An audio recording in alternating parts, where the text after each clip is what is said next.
வணக்கம் நண்பர்களே. இன்னும் ஒரு இனிய காலை பொழுதில் தீதும் நன்றும் நிகழ்ச்சியில் உங்களை சந்திப்பதில் மிக்க மகிழ்ச்சி அடைகிறேன்.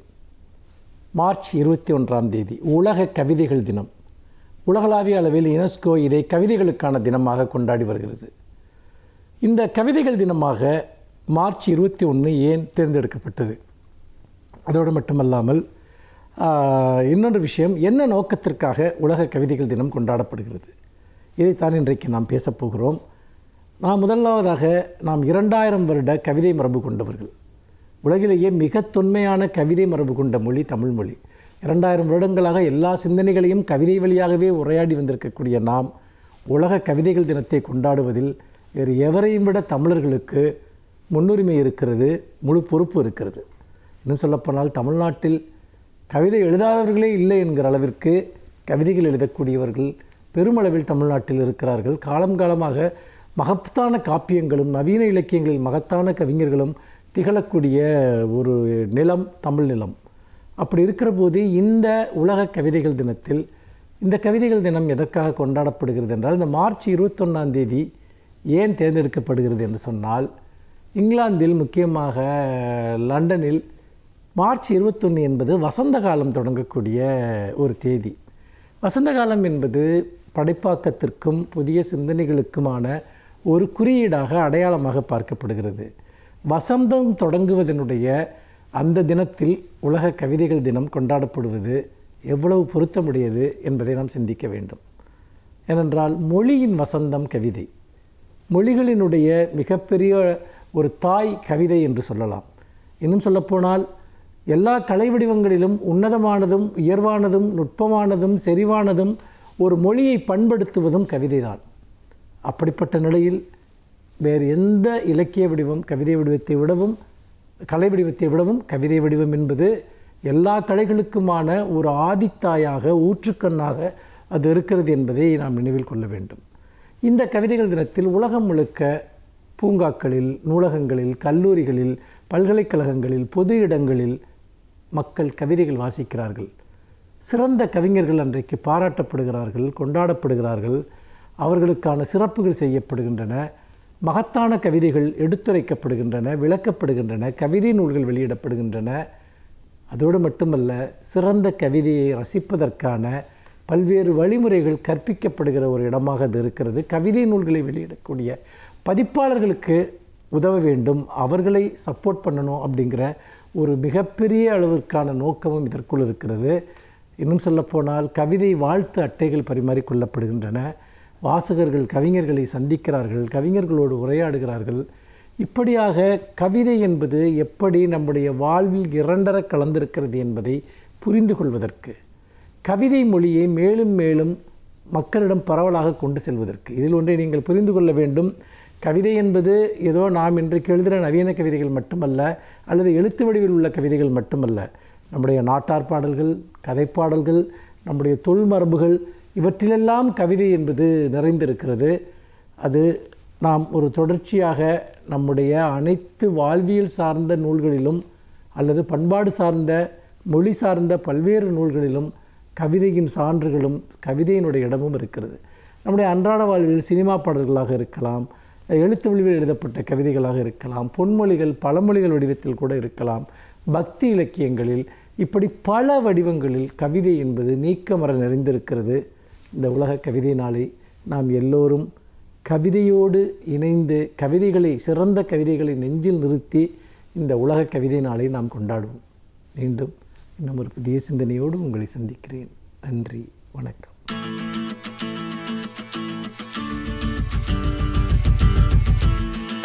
அனைவருக்கும் என் அன்பு வணக்கம். 1930ஆம் ஆண்டு வரையில் தமிழ்நாட்டில் பகத்சிங் என்கிற பெயரே யாருக்கும் தெரியாது. ஆனால் 31ஆம் ஆண்டுக்கு பிறகு பகத்சிங் என்னும் பெயரை அறியாதவர்களே தமிழ்நாடு உட்பட இந்தியாவில் எங்கும் கிடையாது. எப்படி ஒரு 2-3 ஆண்டுகளில் ஒரு பெயர் அவ்வளவு புகழ்பெற்ற பெயராக மாறியது என்பது ஒரு குறிப்பிடத்தக்க வரலாறு. 1928 சாண்டர்ஸ் என்கிற ஒரு போலீஸ் அதிகாரியை சுட்ட நேரத்தில் அவருடைய பெயர் பெரிதாக வரவில்லை. 1929ஆம் ஆண்டு சட்டமன்றத்திலே ஒரு வெடிகுண்டை வீசிய போது பகத்சிங் அண்ட் தத் என்கிற 2 பேரினுடைய பெயரும் பெரிதாக வரவில்லை. அப்போதெல்லாம் தெரியாத பெயர் அவர் தூக்கிலிடப்படுகிறார் என்று சொன்னபோது இந்தியா முழுவதும் பரவிற்று. தமிழ்நாட்டிலும் பகத்சிங் என்கிற பெயருக்கே ஒரு பெரிய எழுச்சி இருந்தது. அதனை அன்றைய பத்திரிகைகள் எப்படி எழுதுகின்றன என்றால், தமிழ்நாட்டில் ஏதேனும் ஒரு நாடகம், தொடர்பே இல்லாத நாடகம் நடந்தால் கூட பகத்சிங்கை பற்றி ஒரு பாட்டு பாட வேண்டும் என்று மக்கள் கேட்டார்கள். அப்போது பாணபத்திர வீரன் என்று ஒரு நாடகம் அரங்கேற்றப்பட்டது. அது முழுக்க முழுக்க பகத்சிங் கதையை வைத்து மறைமுகமாக எழுதப்பட்ட ஒரு நாடகம் என்பதால் தடை செய்து விட்டார்கள். பிறகு அதே நாடகத்தை பெயர் மாற்றி தேசபக்தி என்னும் பெயரில் மதுரையில் அரங்கேற்றினார்கள். அந்த நாடகம் பகத்சிங் கதையை சொல்லுகிறது என்பது அன்றைக்கு அங்கே இருந்த ஆங்கிலேயர்களுக்கு புரியவில்லை. தேசபக்தி என்கிற பெயரில் நடந்த அந்த நாடகத்தில் அப்படி ஒரு பகத்சிங்காக அந்த கதாபாத்திரத்தில் எஸ்வி சகசரநாமம் என்கிற பழம்பெரும் நடிகர் நடித்தார். அந்த நாடகம் பல இடங்களில் அரங்கேறிற்று. அவர் குறிப்பிடுகிறார், எந்த இடத்திலாவது பேசுகிற போது பகத்சிங் என்று ஒரு சொல்லை சொல்லிவிட்டால் அந்த அரங்கமே அதிரும். அவருடைய சொற்களில் சொல்ல வேண்டுமானால் எங்களுக்கு ஏராளமான அப்ளாஸ் கிடைக்கும் என்று சொல்லுகிறார். அவ்வளவு ஒரு பெரிய எழுச்சி. ஒரு பக்கத்தில் இருந்து மகாத்மா காந்திக்கு ஜே என்று ஒரு முழக்கம் வருமானால் உடனே அதே அரங்கத்தில் இருக்கிற இளைஞர்கள் இந்த பக்கம் இருந்து எழுந்து பகத்சிங்கிற்கு ஜே என்று சத்தம் போடுவார்கள். அந்த அளவுக்கு பகத்சிங் தூக்கிலிடப்பட்ட பிறகு அவன் புகழ் பரவிற்று. குறிப்பாக பகத்சிங் பற்றி தூக்கிலிடப்பட்ட மறு வாரமே 1931 மார்ச் 23 பகத்சிங் தூக்கிலிடப்பட்டார்.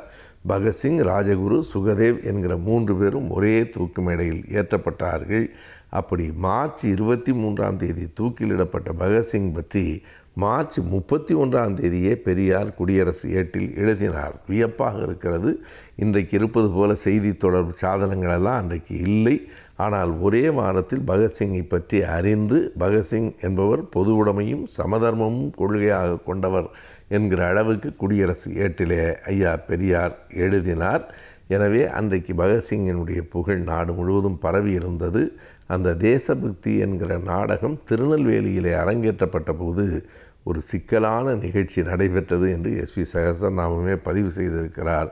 அவர்தான் பகத்சிங்காக நடித்தார். கடைசி காட்சி பகத்சிங்கை தூக்கில் போடுகிற காட்சி.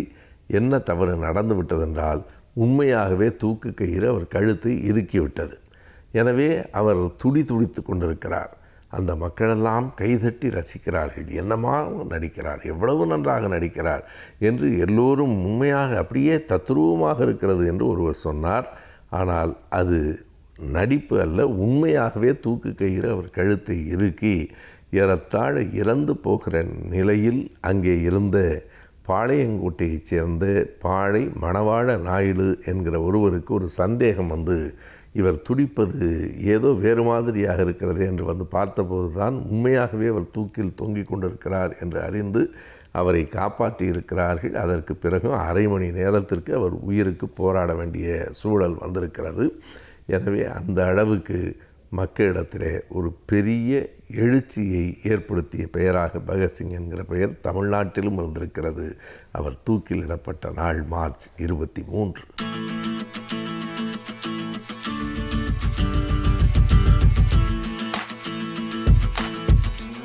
வணக்கம் நேயர்களே.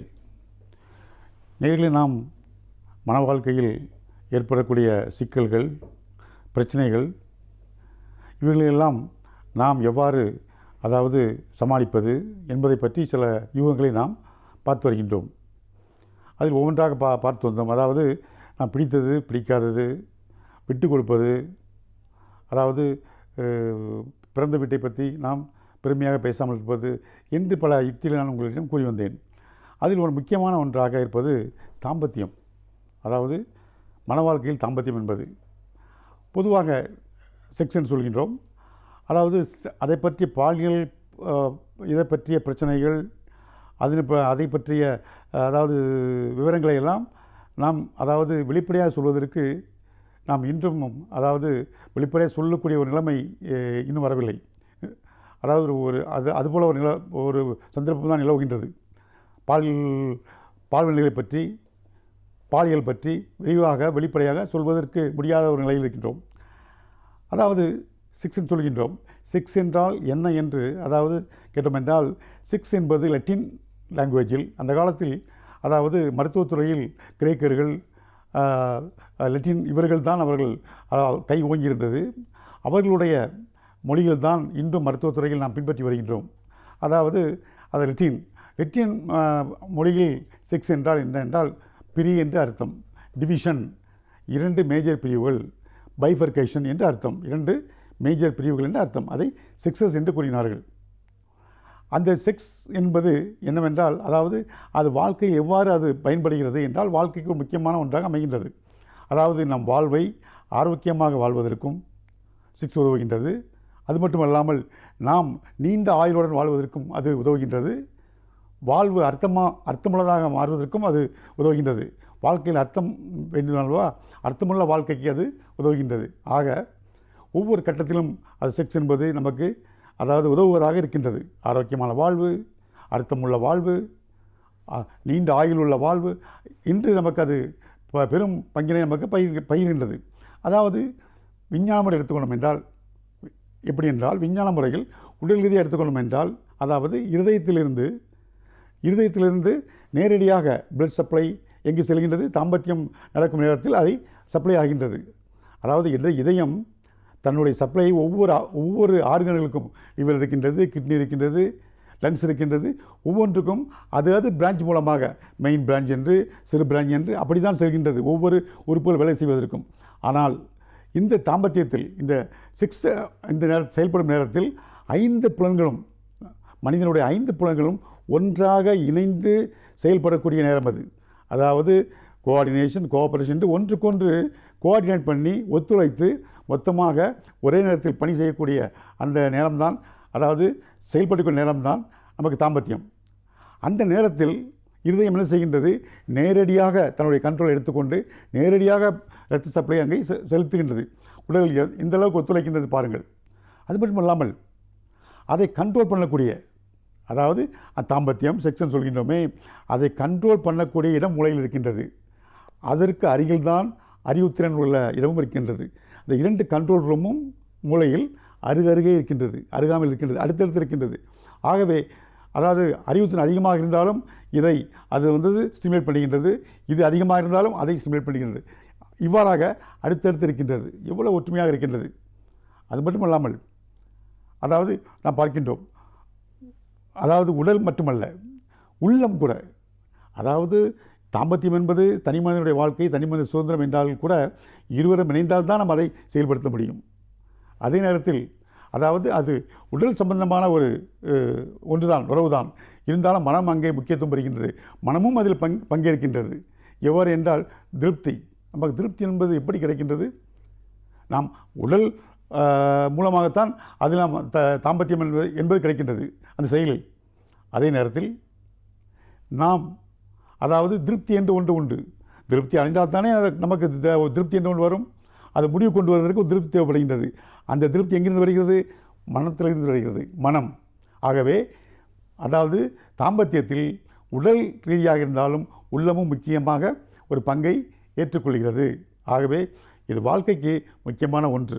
இருந்தாலும் நாம் அதாவது செக்ஸ் என்ற வார்த்தைகளை சொல்வதற்கு நம்முடைய சமுதாயத்தில் சில ஸ்டிக்மாக்கள் இருக்கின்றது, அடைமொழிகள். அது மட்டுமல்லாமல் பட்ட பெயரெல்லாம் இருக்கின்றது. வெளிப்படையாக சொல்வதற்கே முடியாத ஒரு சந்தர்ப்பம் நிலவுகின்றது. அதனால்தான் இன்று அதாவது என்ன சொல்கின்றார்கள் என்றால் வாழ்வியல் மருத்துவம், வாழ்வியல் கல்வி என்று சொல்கின்றார்கள். அதாவது வாழ்வியல், அது மருத்துவவியல் கல்வி அப்படி என்று சொல்கின்றார்கள்.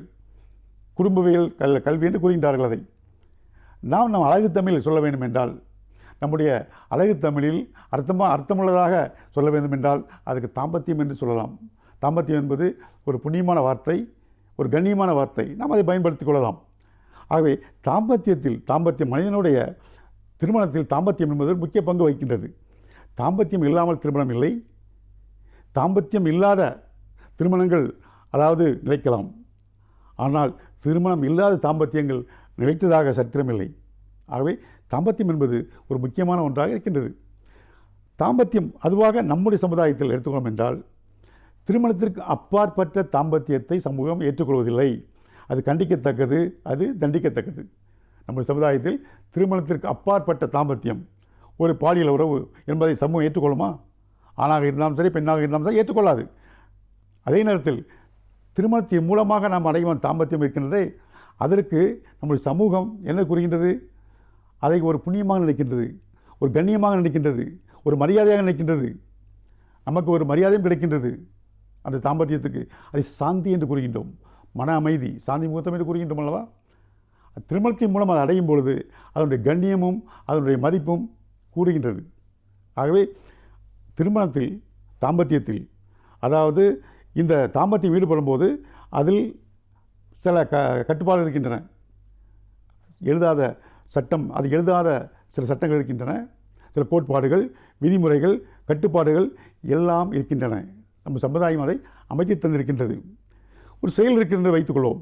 ஒரு செயல் இருக்கின்றது, அந்த செயலில் ஒரு லிமிட்டேஷன் இருக்கும். அந்த லிமிட்டுக்குள்ளே நாம் இருக்க வேண்டும். சமுதாயம் ஒன்றை வைத்திருக்கின்றது, ஒரு செயலை. அந்த செயலை நாம் தாண்டும் பொழுது, அந்த செயலை மீறி, அந்த வேலையை மீறி, அந்த ஒரு லிமிட்டேஷனை மீறி நாம் செயல்படும் போது எப்படி இருக்கின்றது? அது சமுதாயத்திற்கு பயன்படும் பொழுது அது சாதனையாக ஏற்றுக்கொள்ளப்படுகிறது. சமுதாயத்திற்கு பயன்படாத இருக்கும் பொழுது, சமுதாயத்திற்கு தீங்கு விளைக்கும் போது அது தண்டனைக்குரியதாக ஆகிறது. ஆகவே சமுதாயம் நாம் அதை தவறு என்றும் சரி என்றும் அதை தீர்மானிக்கின்றது. அதாவது தாம்பத்தியத்தை பொறுத்தவரையில் என்னென்றால், இதுதான் சரி, இதுதான் தவறு என்றில்லை, இதுதான் அளவு, இவ்வளவுதான் அளவு இருக்க வேண்டும் என்றெல்லாம் இல்லை.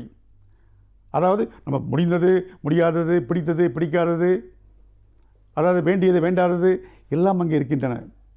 அதே நேரத்தில் தாம்பத்தியத்தில் வக்கிரங்கள் இருக்கின்றது, கொடுமைகள் இருக்கின்றது, துன்பங்கள் இருக்கின்றது, விவகாரங்கள் இருக்கின்றன, கொடுமைகள் இருக்கின்றன, இதெல்லாம் இருக்கின்றன. இதையெல்லாம் கட்டுப்படுத்ததான் சமுதாயம் சட்டங்களை, எழுதாத சட்டங்களை இயக்கி வைத்திருக்கின்றது, கட்டுப்பாடுகளை. அந்த கட்டுப்பாட்டுக்குள் இருக்கும் பொழுதுதான் அந்த தாம்பத்தியம் சிறப்பை பெறுகின்றது. ஆகவே இன்றைய இளைஞர்கள் தாம்பத்தியத்தை பொறுத்தவரை எப்படி இருக்கின்றார்கள் என்பதை நாம் அடுத்த முறை சந்திப்போம்.